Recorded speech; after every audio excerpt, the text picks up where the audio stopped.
네, 이어서 88페이지에 7번 문제를 마저 해결해 볼 겁니다. 역시 단락 순서 묻는 문제가 되겠고요. 주어진 글 다음에 이어질 순서로 가장 적절한 것은 묻고 있습니다. 주어진 박스 문장부터 빠르게 한번 살펴보죠. 자, locating a sound's origin. 소리의 출처를 locating, 찾아내는 겁니다. 여기까지가 주어고요. locating, 동명사가 주어니까 동사 자리에 단수가 있는 거 확인되네요. is an important part of auditory perception. 어떤 청각적 인식에 있어서 중요한 부분이라는 거예요. 어떤 청각 인식에 있어서 소리의 출처를 찾아내는 건 중요한 부분이죠. 당연히 소리가 어디서 났지? 라는 걸 눈치를 챌 수 있어야 되겠죠.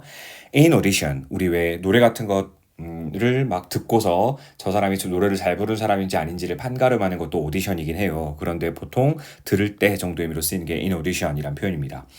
이 들을 때에는 the sensory receptors, 이 청각 수용기라고 불려지는 것이 do not code. 우리 code라고 하는 것은 무언가를 암호화하다, 부호화하다라는 동사로 쓰일 수 있는 것도 기억해 두시면 좋겠습니다. 일반적으로 encode라는 표현 쓰기도 하거든요. 그래서 무언가를 암호화하거나 부호화하는 거를요. 자, 근데 일반적으로 동사가 쓰였고 더군다나 여기서 말하는 code라고 하는 것은 타동사이기 때문에 무엇을 부호화하는지 사실 이 뒤에 목적어 명사가 있었어야 돼요. 근데 목적어가 안 보이죠. Where events occur. 아, where 때문이구나. 이 where라는 관계부사는 사실 앞에 있는 명사, 선행사, the place 뭐 이런 너무 뻔한 명사가 있을 때는 생략시키기도 하거든요. 그래서 그냥 뭐 심정적으로 어떤 장소나 지점 뭐 정도가 생략돼 있다고 보시고 where events occur니까 어떤 사건이 벌어지는 그러한 장소나 지점을 부호하지는 않습니다라는 의미가 되는 거예요. 자, 근데 이게 무슨 말이지? 들을 때 청각 수용기가 사건이 벌어지고 있는 곳 바로 그 장소를 부호하지 않는다라는 얘기는 청각 수용기의 대표 주자가 귀잖아요. 우리는 귀를 통해서 청각이라는 그 감각을 인지해냅니다. 그럼 그 귀가 실제로 사건이 벌어지고 있는 장소, 그 장소를 부호하지 않는다는 얘기? 그런가? 그럼 과연 누가 그 역할을 하는데? Instead, 나오겠죠. 대신에 the brain, 뇌가 그 역할을 한다는 이야기겠죠. The brain, 뇌가 integrates, 통합합니다. The different sensory information, 다른 그 감각적인 정보를 통합을 한다는 거죠. 근데 그 다른 감각적 정보라고 하는 것은 어디로부터 들어오는 거죠? Coming from each of our two ears. 우리의 두 개, 양쪽의 귀로부터 각각 들어오게 되는 그런 다른 감각적 정보를 통합을 한다라는 거예요. 갑자기 이게 무슨 말인가 싶기도 하네요. 귀를 통해서 우리가 청각적 인식을 통해서 어디서 어떤 일이 벌어지고 있는지를 인식해내는 것이 아니라고요. 대신 뇌가 양쪽 귀에서 들어오는 어떤 다른 감각적 정보를 통합하기 때문에 어떤 청각적 인식을 해낼 수 있는 거라고요. 이렇게 한국말로 풀어서 정리하다 보니까 어렴풋이 알 것 같네요. 사실 귀는 청각을 받아들이는 이른바 청각 수용기에 불과한 거죠. 다만 귀로부터 온 정보들을 통합을 해서 어디에서 사건이 벌어지고 있는지를 이해하고 인식하는 건 사실 뇌가 하는 역할입니다. 청각뿐만이 아니죠. 모든 감각은 뇌가 판단하는 거예요. 여러분의 어떤 감각기관들이 다 살아있어서 모든 감각들이 다 들어온다 할지라도 뇌가 제대로 판단을 내리고 판가름해내지 못하면 어디에서 그러한 사건이 벌어지고 있는지 인지할 수 없을 거고요. 청각적으로. 뭐 후각이나 시각도 마찬가지 아니겠어요? 어디에 사건이 벌어진지 시각적으로 우리가 아무리 눈으로 잘 봤다 할지라도 뇌가 판단하지 못하면 인지가 안 되는 거 마찬가지일 겁니다. 그 얘기를 하고 있는 것 같아요. 자, 일단 이 글의 소재는 청각에 관한 거라는 건 여러분 분명히 파악을 하셨을 거고요. 그 다음에 귀가, 즉 감각 수용기인 귀가 어디에서 사건이 벌어지고 있는지를 바로 인지해내는 것이 아니고 뇌가 그 역할을 대신한다 라는 이야기까지 해준 겁니다. 좋아요. 이제 그 다음에 ABC 순서를 한번 잡아볼 건데 A번에 보시면 Much of researchers' understanding of auditory localization 이라고 했습니다. 여러분 혹시 끝말잇기 원칙 아시죠? 선생님이 수업 시간에 한번 얘기했던 것 같은데 지금 우리 주어진 박스 문장 맨 처음에서 locating a sound's origin이라는 표현 썼거든요. 소리의 출처를 찾는 거. 이거를 한마디로 auditory localization이라고 줄여서 얘기할 수 있는 거 아니겠어요? 다른 말로 표현해 보자면 청각적 위치 찾기. 이 말은 청각을 통한 위치 찾기 이런 표현이잖아요. 지금 거의 같은 말이거든요. 그래서 A번이 처음에 오는 것 자체는 문제가 안 돼요. 조금만 더 읽어볼까요? 이 청각을 통한 위치 찾기 이것의 연구자들의 이해의 대부분은 has come from examining barn owls 이 헛간 올빼미라 불리는 그러한 녀석들을 examining, 조사해보는 것으로부터 상당한 이해가 오게 되었다는 얘기를 해주고 있는 겁니다. A번 단락은요. 괜찮은 것 같은데? 일단 B와 C가 더 괜찮은지를 마저 판단해보고 나서 A로 가볼 겁니다. B번에 보시면 these differences, 이러한 차이점들이라고 했어요. 무엇과 무엇에 있어서 타이밍과 그리고 magnitude, 어떤 크기에 있어서의 차이라고 얘기했는데 지금 주어진 박스 문장 안에서요. 뭐 타이밍, 시간에 관한 얘기도 없었고요. magnitude, 크기에 관한 얘기도 전혀 없었습니다. 그래서 사실 B번은 처음에 오기에 다소 부적절해 보입니다. 그럼 C번은요. barn owls. 지금 barn owl이라고 해서 헛간올빼미 얘기가 나왔는데 지금 A번에도 헛간올빼미 이야기가 사실은 있었거든요. 물리적 위치로 보자면 솔직히 A번은 barn owls에 대한 이야기가 조금 어떤 그 연구자들의 이해와 관련된 이야기와 더불어서 약간 뒤편에 위치하지만 C번은 누가 와도 가장 먼저 등장하잖아요. 역시 끝말잇기 원칙에 의거해 보자면 C번이 나중에 와야 되지 않을까 하는 어떤 합리적 의심이 들긴 합니다. 근데 이건 너무 섣불리 판단할 문제는 아니고요. 다만 C번의 내용을 보시면 헛간올빼미들은 위치를 찾아내는데 두 개의 단서를 활용합니다. 라는 이야기가 탁 나왔고요. A번은 어떤 청각적 위치 찾기에 대한 연구자들의 이해의 상당 부분이 이 헛간올빼미를 조사함으로부터 나오게 된다. 이 헛간올빼미가 어떤 특성을 가지고 있길래 그 특성에 관한 얘기가 사실은 C번이지 않습니까? 문맥적으로 보았을 때 C번은 너무 구체적으로 이야기를 해주고 있는 거기 때문에 C번은 예시에 가깝다 볼 수 있고요. 어떻게 보면 A가 조금 더 일반적 진술에 가깝죠. 모든 글은, 특히 좋은 글은요, 약간 일반적 진술 다음에 구체적 진술이 나오는 게 잘 짜진 글이거든요. 따라서 우리는 A 다음에 C가 와야 되지 않을까 하는 합리적 의심이 듭니다. 자, 그러면 이것도 순서가 단락 순서 묻는 문제로 치고는 조금 낯설긴 한데요. A가 가장 먼저 온다고 보았을 때 사실 선택지는 하나밖에 없습니다. A, C, B 순서가 돼야 되고요. 정답은 1번이 맞는 것 같아요. 마저 읽어보고 판단해 볼 거긴 하겠지만요. 자, 그럼 A번부터 한번 가보도록 하겠습니다. 그래, 일단 주어진 박스 문장에서 어떤 감각 수용기, 특히 그 청각에 있어서 감각 수용기, 이른바 귀 같은 것이 사건이 벌어진 장소를 파악해내진 않아. 그럼 대신 누가 그 역할을 한다고? 뇌가 그 역할을 한다고. 이러한 청각적 위치 찾기에 대한 연구자들의 이해의 상당 부분이 이 헛간올빼미들을 조사함으로부터 오게 되었다는 이야기인데 이 헛간올빼미가 과연 어떤 존재이지? 설명을 좀 해주어야 되겠죠. Nocturnal birds라고 되어 있습니다. 우리 nocturnal이라고 하는 것은 야행성이라는 의미를 가진 형용사예요. 그래서 야행성 조류들이라는 거죠. 새들이라는 겁니다.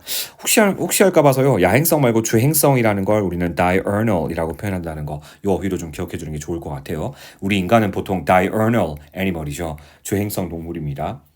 언제부터 그랬을까요? 사피엔스라는 책을 보시면 조금 답이 나오긴 할 겁니다만 nocturnal이라고 할 때 우리 녹턴이라는 곡 혹시 들어보셨습니까? 쇼팽의 유명한 녹턴, 여러 곡들 있잖아요. 주로 밤에 들으면 좋은 곡들에서 nocturnal이란 표현 자체는 밤의 야행성 이런 뜻입니다. 자, 이 헛간올빼미들은 야행성 새들인데 그 야행성 새들의 소유격 관계되면서 whose가 보이죠. finely, 아주 정교하게 tuned, 조정된 hearing, 이 청각이라고 하는 것이 helps them, 그들로 하여금, 즉 헛간올빼미로 하여금, 앞에 있는 barn owls가 바로 them이 가리키는 바겠죠. locate their prey, 그들의 먹잇감을 찾는 것을 도와준다라는 겁니다. 또 한 번 등장했어요. 지난번 시간에 이어서요. help 목적어 다음에 목적격 보호 자리에 이렇게 원형 부정사 쓴 형태 한 번 더 봐주세요. 이른바 준사역동사입니다. 그래서 영국 사람들은 여기에 to를 넣어서 쓰는 경우도 많이 있었어요. In fact, 사실상 in a dark laboratory, 어두운 실험실 안에서도 말이죠. 이 barn owl, 이 헛간올빼미는 can locate a mouse, 이 쥐의 위치를 찾아낼 수 있다라는 겁니다. Through hearing alone, 오로지 청각만으로도요. 시각에 의존하지 아니하고 오로지 청각만으로도 이 쥐의 위치를 찾아내더라는 겁니다. 그래, 알겠다고.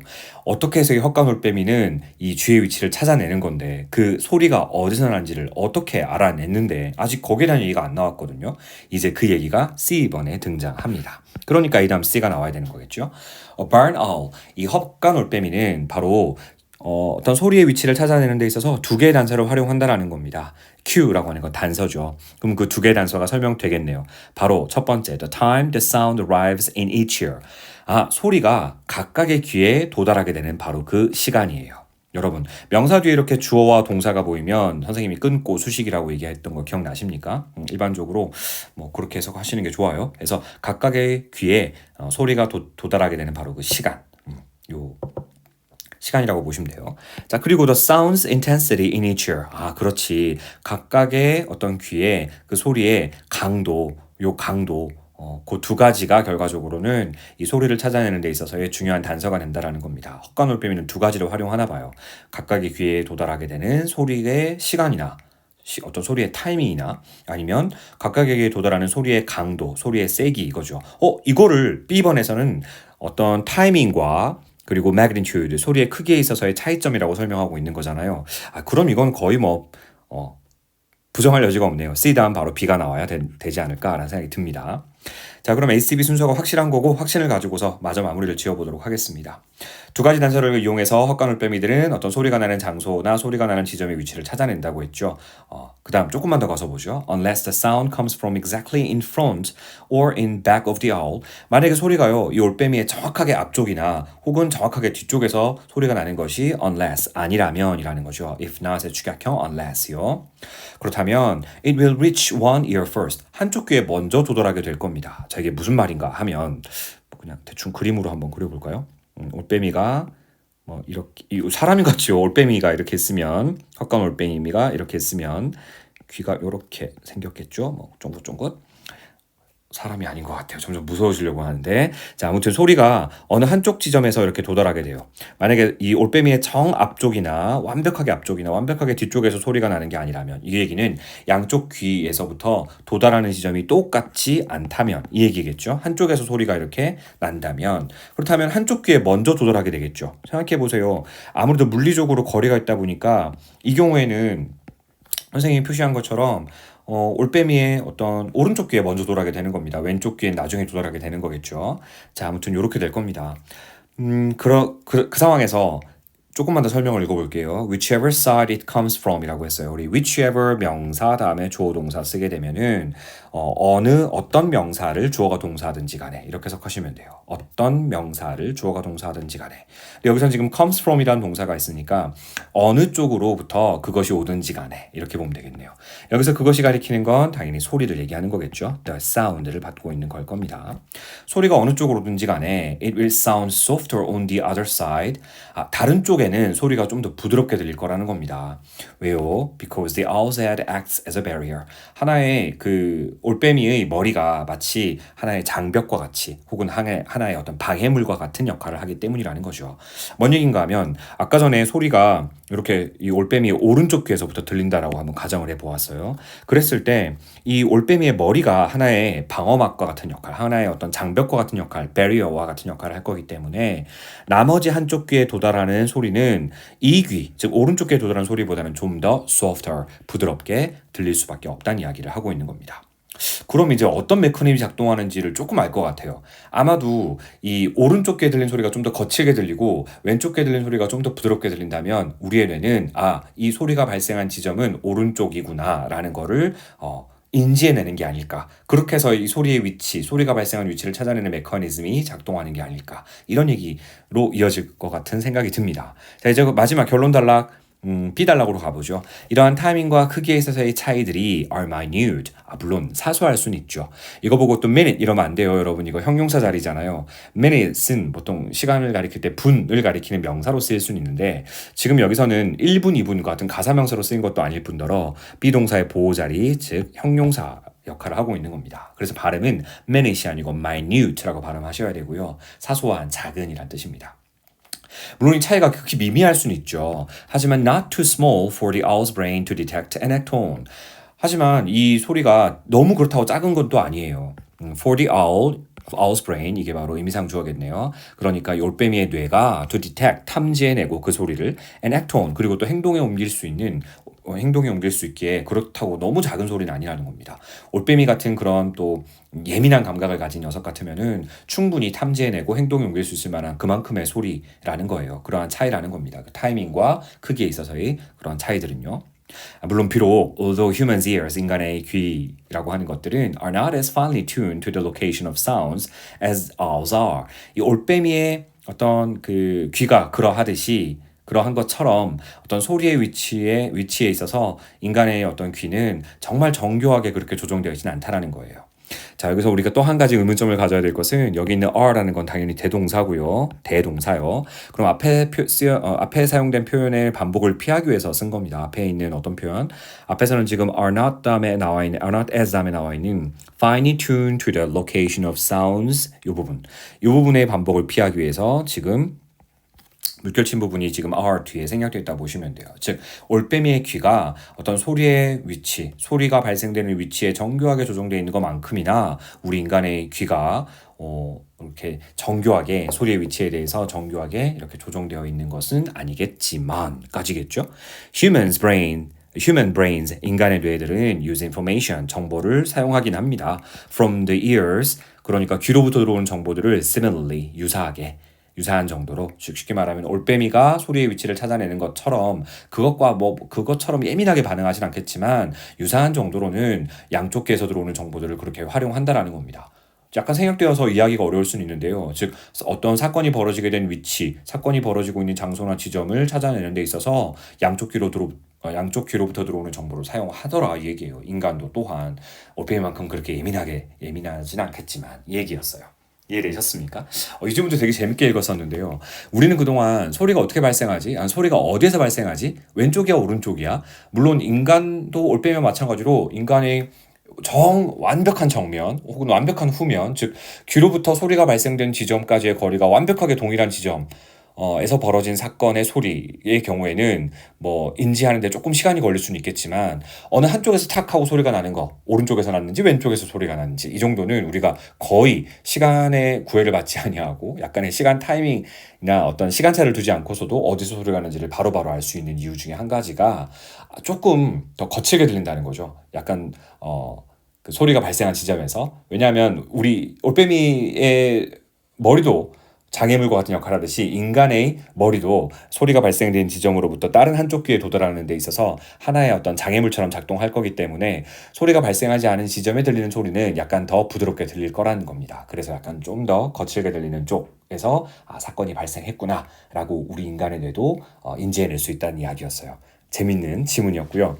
혹시 여러분 신체검사 받아보셨는지 모르겠는데 신체검사 받을 때 보면 청각검사 하거든요. 그 헤드폰 같은 거 쓰고 소리가 들리는 쪽으로 손을 드세요라는 거 한 번쯤 해보셨죠, 여러분? 그때 되게 그 인간의 이거는 꼭 근데 양쪽 귀에서 서라운드로 들리는 건 아니고 한쪽에서 그냥 명확하게 소리가 들립니다. 청각적으로 문제가 없다면 이건 정확하게 들려요. 근데 최근의 연구 결과에 따르면 여러분 이어폰 너무 지나치게 많이 사용하시게 되면 특히 또 노이즈 캔슬링 기능이 있는 이어폰을 너무 오랜 시간 사용하게 되면 이게 청각적으로 손상이 일어날 수 있답니다. 그렇기 때문에 이어폰 너무 오랫동안 끼고 있는 건 좋은 건 아닌 것 같아요. 오늘 결론이 약간 이상하게 나는 것 같은데. 자, 그럼 이 질문은 어떻게 변형하면 좋을까를 생각해 볼 건데, 일단 명확하게 어떤 그 헛간 올빼미 이 이야기로부터 결론이 도출될 수 있기 때문에 하나의 어떤 결론 부분쯤 가서 빈칸 추론도 괜찮을 것 같고요.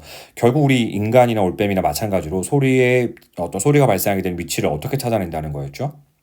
그 소리의 타이밍과 magnitude, 크기에 있어서의 차이점들을 통해서 우리는 알아내는 거였지 않습니까? 그래서 저는 개인적으로 빈칸 추론 문제로 너무 이건 뻔한가 싶기도 한데 these differences in timing and magnitude 이런 부분들도 괜찮을 것 같고요. 혹은 이 부분도 어떨까 싶어요. 여기요. 결국 인간의 뇌도 또한 정보를 활용하죠. 이 양쪽 귀로부터 들어오는 정보를 similarly, 유사하게도, 여기서 유사하게도 누구와 유사하게도 헛간 올빼미와 유사한 정도로 이렇게 번역되는 부분도 빈칸 추론 문제로 한번 봐두시면 좋을 것 같고요. 아니면 초장의 처음 서론 부분에 이 부분이요. From each of our two ears, 우리의 양쪽 귀로부터 들어온 정보, 이거로부터 통합을 해서 뇌가 그걸 장소를 파악해낸다는 이야기도 있었기 때문에 이 부분도 나쁘지 않을 것 같습니다. 혹은 문장 삽입 문제 유형으로 이거 색깔을 조금만 달리 해볼까요? 문장 삽입 문제 유형으로 이것도 괜찮을 것 같습니다. 잠시만요. 네, 이 문장의 위치요. 여기서부터 시작해서 These differences in timing and magnitude are minute but not too small for the owl's brain to detect and time on. 이 문장의 위치도 한번 봐두시는 게 좋지 않을까 하는 생각이 들어요. 자, 아무튼 우리 이렇게 해서 7번 지문까지 마무리했고요. 우리는 다음 시간 마지막 8번 지문으로 또 찾아뵙도록 하겠습니다. 수고하셨습니다.